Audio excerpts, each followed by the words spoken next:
So Glock and Jook on the same plane in November. In November, same month, and Dolph get killed. This before or after? Before. Okay. And Dolph get killed, and I hate to see it, or whatever, but it is what it is. But he spit in Jook's face. Oh, shut the front door.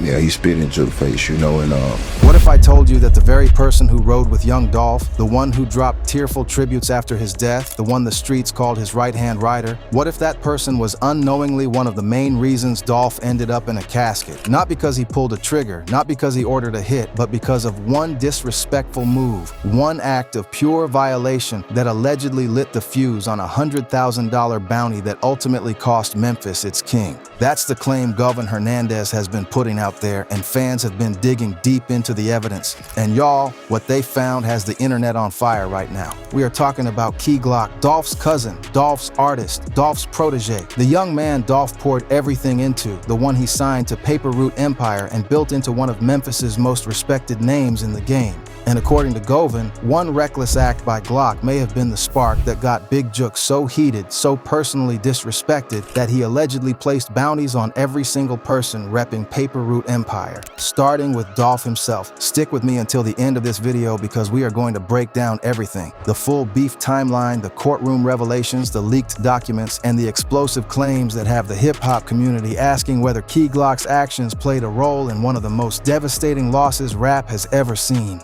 Yo, what's good, fam? Welcome back to the channel. If you're new here, we break down the real stories behind the headlines. We go deeper than the blogs, deeper than the gossip. Today, we are diving into some of the most jaw-dropping allegations to come out of the young Dolph murder case and connecting dots that nobody else is putting together. Make sure you're subscribed and hit the notification bell because this is the kind of content that disappears fast. Let's get into it. Before we even touch on what Goven said, we have to lay the foundation for people who haven't been keeping up. Because if you don't understand the full scope of what was happening in Memphis between Paper Route Empire and Collective Music Group, you're going to miss just how explosive this claim really is. November 17th, 2021. That is the date that changed hip-hop forever. Young Dolph, born Adolph Robert Thornton Jr., walked into Makita's homemade butter cookies in Memphis, Tennessee. He was in his hometown to do what he always did, and give back to the people. He was there for a Thanksgiving turkey giveaway because that's the kind of man Dolph was. A community giant, a self-made millionaire who never forgot where he came from. A man who grew up in the roughest parts of Memphis and turned his pain into platinum records and charity drives. He was bigger than rap. He was a symbol. He never walked out of that cookie shop. Two men jumped out of a white Mercedes-Benz and opened fire, hitting Dolph approximately 20 times according to the medical examiner's report. The hip-hop world was shattered.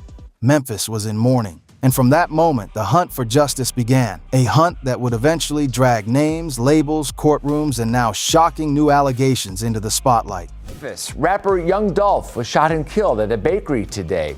Young Dolph, whose real name is Adolph Robert Thornton Jr., was reportedly buying cookies at this bakery in his hometown when someone drove up and shot him. He was expected to give out turkeys for Thanksgiving on Friday. A county commissioner called his death gut-wrenching. Now, before y'all start thinking this is just another internet rumor, let me be clear. The claims Goven Hernandez has been making aren't coming from nowhere.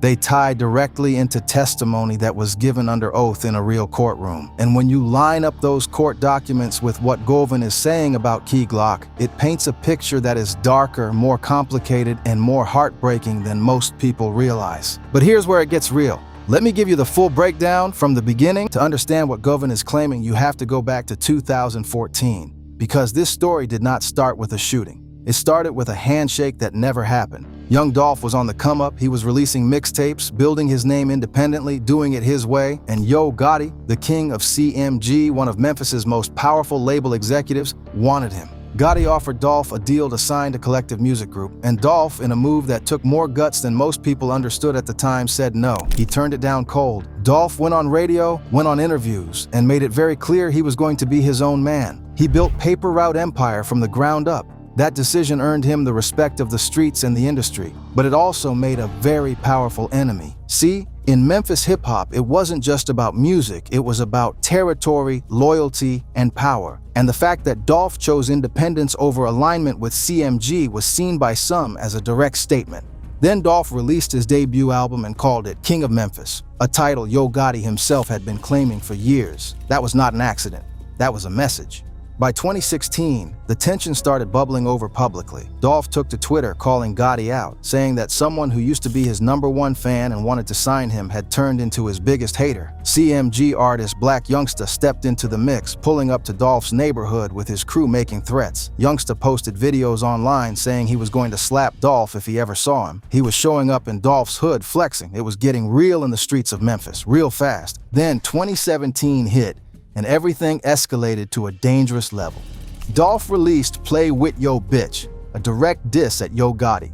2 weeks later, he released a visual for the track featuring a Gotti lookalike. The very next day, Dolph's bulletproof SUV was shot at over 100 times in Charlotte, North Carolina. 100 shots. The man survived only because of his armored truck. That incident directly inspired one of his most famous records, 100 Shots. And just to show you the kind of man Dolph was, instead of going into hiding after getting shot at 100 times, he turned it into a banger and kept moving. Black Youngsta was eventually connected to the vehicle used in that Charlotte shooting, though he claimed the van had been stolen.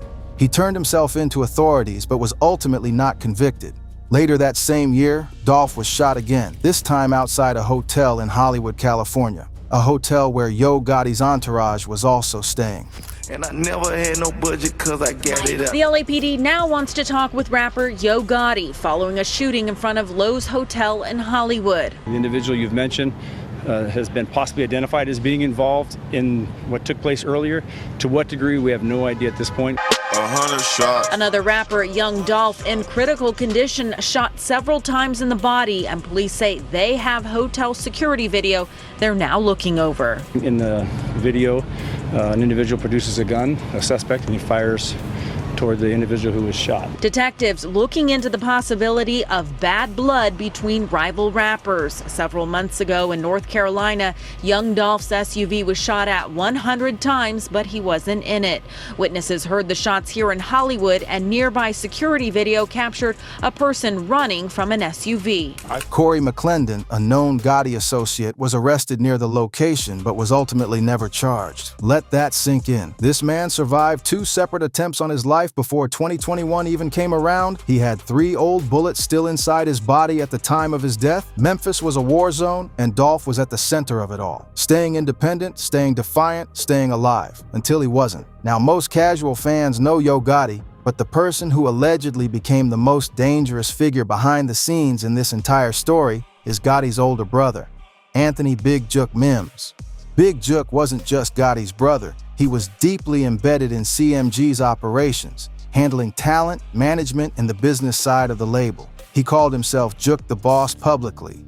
He was at concerts, events, video shoots. He was present in the culture. He had real power behind the scenes. And according to prosecutors who presented their case in multiple trials, he was the man who allegedly put a $100,000 bounty on Young Dolph's head. And here's something important to understand about Big Jook. This was personal for him. The beef between PRE and CMG wasn't just a label rivalry. Dolph's diss tracks weren't aimed at abstract concepts. They were pointed directly at Gotti, at CMG, at the people running that organization. And when you're the brother of the man being publicly humiliated in songs that are going gold and platinum, that hits different.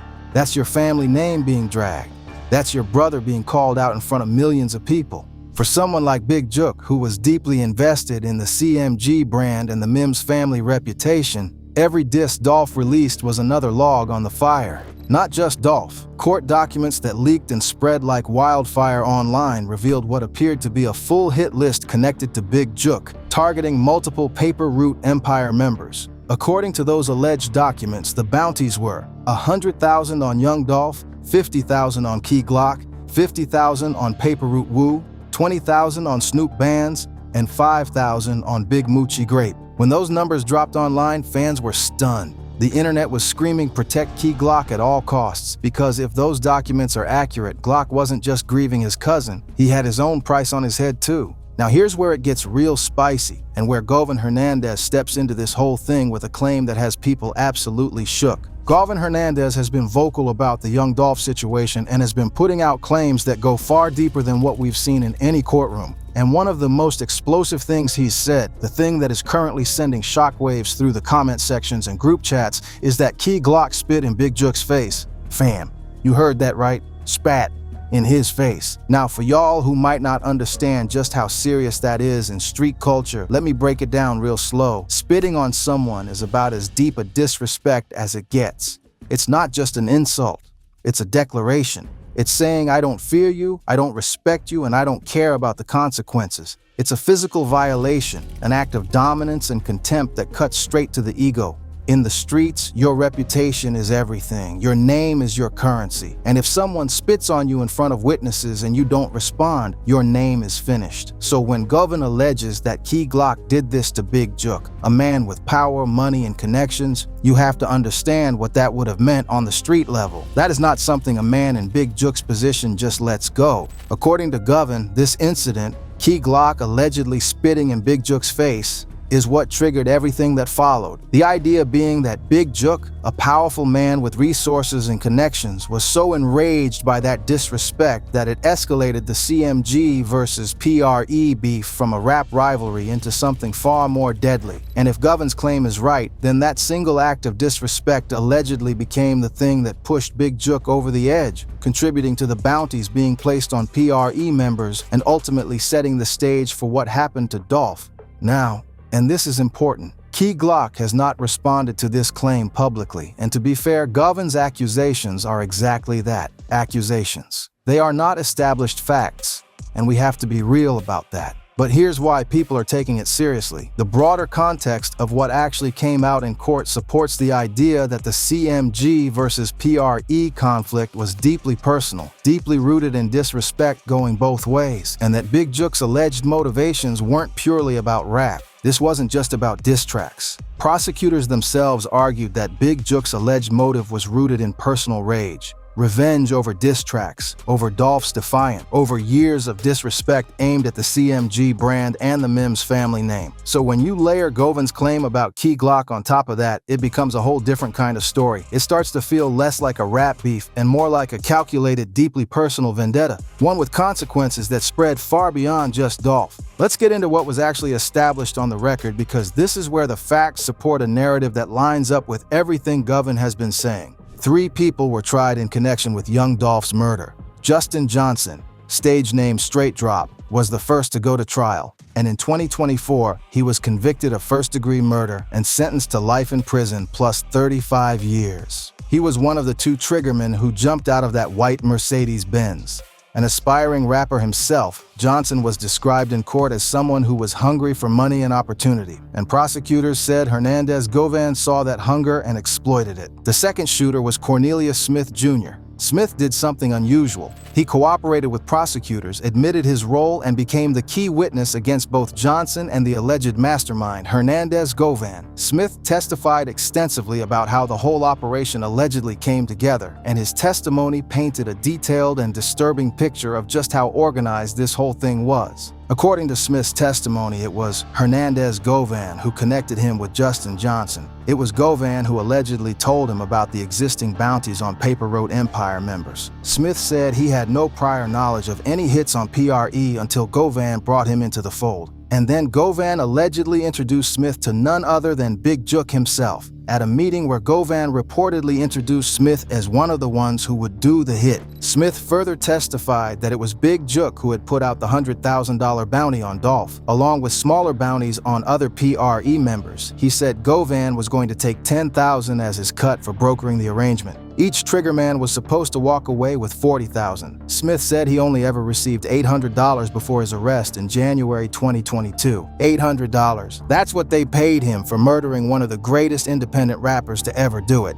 After Smith was arrested, his attorney reached out to Big Jook's attorney. and received somewhere between $38,000 and $50,000 in cash. Smith said he didn't know exactly where the money came from, but the fact that it came from Big Jook's legal team spoke volumes. That's not a coincidence. That's not a random act of charity. That's money moving in a very specific direction for a very specific reason. And the details of the actual day Dolph died are heartbreaking. Smith testified that Goven told him and Johnson that Dolph would be in Memphis for the Thanksgiving turkey giveaway. That was their window. They actually tried to hit Dolph the day before, on November 16th, when they heard he was at a gas station in Memphis. They showed up, but Dolph was already gone. The next day, November 17th, they got their opportunity at Makita's. Smith also testified that they had even shown up armed to Dolph's PRE Turkey Drive event before the cookie shop incident. But he had second thoughts and the attack was called off. They were willing to open fire at a turkey drive, at a charity event where Dolph was giving away food to families in his community. That tells you everything about how cold this operation was and how far removed from humanity the people running it had become. Now let's talk about Key Glock specifically, because before we go any further, y'all need to understand who this man is and what he meant to Dolph, because this is not just a name in a story. This is a real person whose life was intertwined with Dolph's in a way that goes beyond music. Key Glock, born Markevius Cathy, was discovered by Dolph and signed to Paper Route Empire. Dolph didn't just sign him. He mentored him, traveled with him, recorded with him, and poured years of guidance into making Glock one of the hottest names in Memphis rap. They were cousins by blood and brothers by choice. Their collaborative album, Dumb and Dumber, was a fan favorite that showed just how naturally they moved together. Glock wasn't just an artist on Dolph's label. He was the heir to the PRE legacy, the person Dolph trusted most to carry the torch. So when Dolph was killed, Glock didn't just lose a business partner. He lost a piece of himself. His grief was public and raw. He released music that felt like open wounds put to a beat. The pain in his voice on those records was not performance. That was a young man trying to process the most devastating loss of his life. And fans rallied around him because they could feel every word. Which is exactly why Goven's claim hit so hard, because if Key Glock's alleged disrespect toward Big Jook was truly the act that pushed this whole thing over the edge, then the grief Key Glock has been carrying might be layered with something far more complicated than just loss. Whether he knows the full weight of what Goven is alleging, only he can say. Now let's talk about what all of this means in terms of the bigger picture.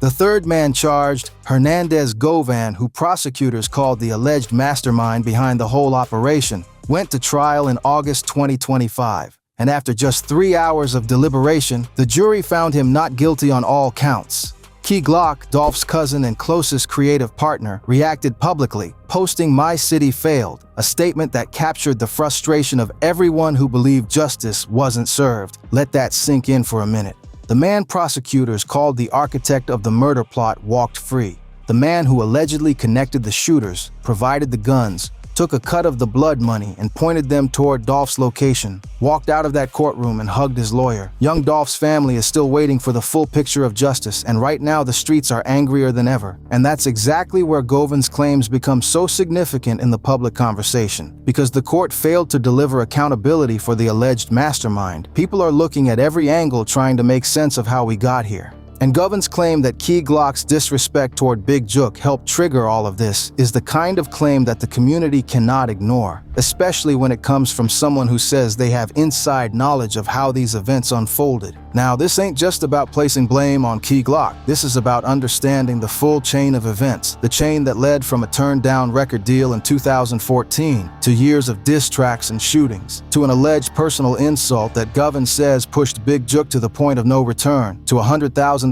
bounty, to November 17, 2021, to Makita's homemade butter cookies. Here's another thing people are not talking about enough. If those leaked bounty documents are real, Key Glock had a $50,000 price on his own head this whole time. While he was recording music, while he was performing, while he was grieving Dolph publicly, he was allegedly also a marked man. And the thought that Goven is suggesting his own actions may have contributed to those markings being placed in the first place, that is a level of irony and tragedy that is almost too heavy to process. Think about what that means. This young man lost his cousin, his mentor, the person who built him from the ground up. He was publicly devastated. His music after Dolph's death was filled with raw, unfiltered grief. His tribute performances brought people to tears. He's been one of the most visible faces of the mourning around Dolph's death. And the whole time, allegedly, he was also a target. So when Goven comes out and says Key Glock's actions toward Big Jook helped create the environment that led to all of this, it adds a painful layer to everything. Because if that's true, Key Glock didn't just lose Dolph. He potentially helped, unintentionally, set a chain of events in motion that ended his cousin's life and put his own life at risk at the exact same time. That's a level of tragedy that goes beyond music. That's a level of weight that most people will never have to carry. So where does everything stand right now?